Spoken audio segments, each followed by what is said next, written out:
Sunny and the Cats. Meow Village is quiet, clean, and calm. It's filled with cats and kittens of every color, shape, and size. And then nearby is Wolf Village, which is very different. It's loud and smelly and filled with laughter. There you can find dogs of every kind. Everyone in Meow Village and Wolf Village lived happily if they followed one very important rule. Dogs were not welcomed in Meow Village, and any cat that stepped into Wolf Village would be chased up a tree. Dogs are dogs, the older animals would say, and cats are cats. In Wolf Village lived a special puppy called Sunny. He would look at the cats as they pounced and jumped, played hide and seek, and dozed in the warm sun. "Why can't we play with the cats?" he asked his friends. "They like to stay clean while we play in the dirt," said one friend. "They like peace and quiet while we like noise," said another. "And they hate dogs," everyone said at once. But it still didn't make sense to Sunny why cats and dogs might not be friends. So he picked up his bright red ball and ran to Meow Village to see if the cats might like to play. He was behind a large bush when two cats walked by. Sunny was about to say hello, but he heard them talking about dogs. "Can you believe all that barking over at Wolf Village?" said one. "What about the smells?" said a tabby. "You know dogs hate us even more than we hate them." Sunny smelled his paw. It smelled like grass and sunshine. It seemed like cats and dogs hated each other. But why? At that moment, there was a loud meow. "Mittens had fallen down a hole," cried the tabby. "We have to dig her out." The cats clawed at the soil, but their tiny paws couldn't do much. Sunny waited behind the bush. He knew he should help, but what if he got in trouble? Time was running out. He dropped his bright red ball on the ground and jumped into action, digging at the soil. One cat gasped, the other cat fainted. Soon a whole crowd of cats was watching. Sunny kept digging until the small blue cat was free of the hole. "Thank you," said the cat. "You saved me." Sunny's tail started wagging, and he was filled with pride. But the other cats were not smiling. Big cats, small cats, round cats, and long cats. Every cat was different, but they all looked angry. One large cat stepped forward. "Why are you in Meow Village?" she hissed. "I wanted to play," Sunny said, dropping his head. "A dog wanting to play with cats?" she laughed. "Wanting to eat us, perhaps." It turned out making new friends was a lot harder than Sunny had guessed, but he wasn't ready to give up. Sunny went to all the dogs and said he went to Meow Village. "Cats aren't bad. They're just afraid of dogs. If we could be kind to one another, we could be good friends." The dogs laughed. "Cats and dogs will never be friends, Sunny." The little pup's heart was sad. Maybe it was time to give up. Then one of the older dogs barked, "Sunny, look!" Behind them stood a crowd of cats in the middle of Wolf Village. The small blue cat Sunny had saved walked over. In her paw was Sunny's bright red ball. Sunny's tail started wagging, and when the blue cat tossed his ball high in the air, Sunny jumped up and caught it. Just like that, the game was on. At first, the other dogs stayed back and watched.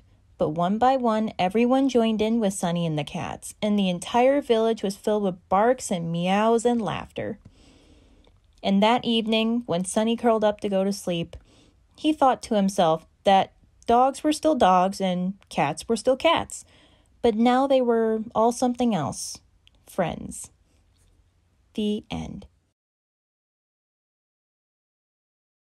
No dog in my yard. Dogs all around me, but none of them mine. I start to count. I stop at 9. There's Rio and Sig, Archie and Grovey, Bo, Lou and Rocco, Teddy and Cody. But no dog of my own. So what do? I plead and I beg, drop a clue or two. But over and over my parents say no, so I go next door and play with Rocco.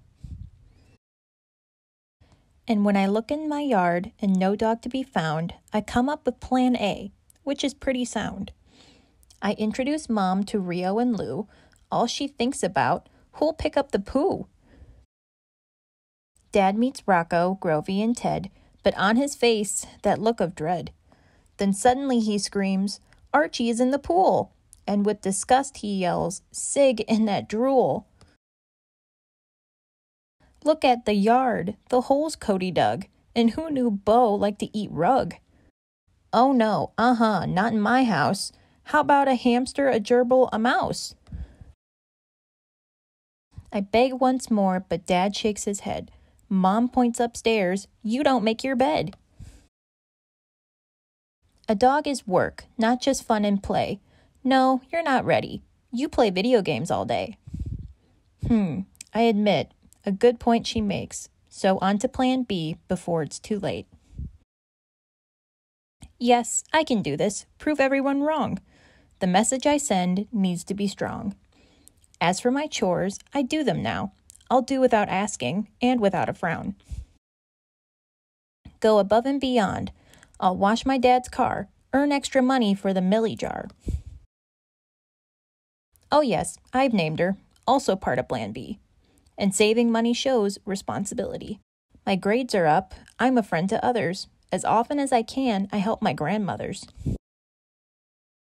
I walk sweet Cody any chance I get. I pick up her poop and teach her to fetch.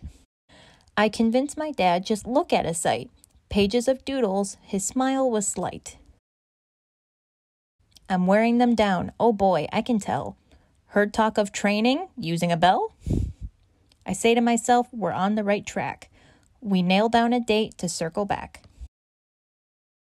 Let's get through the winter, consider the spring. A long, long way off, but I know the right thing. Then one fall night to a friend's we go. I stand at the door, was told to turn slow. And there Millie was. I stared for some time, curled up in my arms. I said, is she mine? Yes, she is yours. Millie's home is with us. Put down your plans, no need to fuss. Then I told her I loved her and that she is adored. She gave me a lick. I love you more. The end. Day that Diamond got stuck in a hole. Diamond has big plans on this sunny day in Happy Hollow. She wants to play tag with one of her friends down by the pond. Diamond finishes eating and is about to run outside to find her friends. Diamond, her human mom says, don't be gone too long. Please stay away from the pond. Tilly, Thump, and Mr. Bunny live close by. Tilly and Thump are her best friends. Diamond likes Mr. Bunny, but he can be a bit grumpy. Hey, Mr. Bunny, how are you? I'm here to see Tilly and Thump, Diamond says, wagging her tail. They're finishing their chores while I tend to my garden, Mr. Bunny replies. Scurry along now so I can get back to it. I hope they'll be done soon, Diamond says. Then she shouts, Tag, you're it! She speeds off into the woods. Mr. Bunny smiles and chases after her. I'm going to get you! Diamond zooms in and out of the trees, trying to throw Mr. Bunny off her trail. When she gets near the pond, she is surprised that Mr. Bunny is right behind her. She leaps high into the air and jumps right in the middle of the biggest puddle. Mud splashes everywhere. The ground shakes and a deep hole opens beneath her. Help! Help, Mr. Bunny! She shouts. Mr. Bunny hops over to Diamond and finds her stuck in the hole. Oh, Diamond, what will we do now? Mr. Bunny shakes his head. I'll get help. Diamond whimpers. Don't leave me, please. There could be monsters down here. It will be okay, Mr. Bunny shouts down. I'll get Tilly and Thump to help. I'll be back before you know it. Diamond trembles. Why didn't I listen to my mom? Diamond is startled when she hears something behind her. It sounds big and scary. Diamond slowly turns and shrieks. A tiny earthworm stares back at Diamond. You scared me, little guy, Diamond giggles.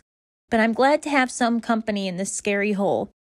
After what seems like hours, Diamond hears the hops of little bunny feet. Friendly faces peer down at her. Tilly, Thump, Mr. Bunny, Diamond shouts. I'm so happy to see you. Grab hold of this branch, we'll pull you up, Tilly squeaks. Diamond bites down on the end of the branch, waving goodbye to her worm friend. Mr. Bunny, Tilly, and Thump easily pull her free. Diamond spins around in circles. I'm saved! Diamond hugs her friends. Thank you so much. I have to get home and hug my mom. Diamond sprints off, moving faster than lightning. She runs into the house and jumps onto her mom's lap. You're filthy! Where have you been? Her mom asks. Diamond looks up slowly with her puppy dog eyes and licks her mom's cheek. Ruff, ruff! You've been near the pond, haven't you? Her mom asks. Diamond burrows her head under her mom's chin, hoping she will forgive her. Diamond's mom squeezes her tightly. It's okay, sweet girl, but please be careful. I want to keep you safe because I care about you. Diamond feels loved in her mom's arms. She now understands how important it is to follow the rules. Diamond plops down on her dog bed for a much-needed nap. Before falling asleep, she thinks about all the things she will get up to tomorrow. The end. Thank you so much for listening. Be sure to check out the links in the description box. I'll see you in the next story time.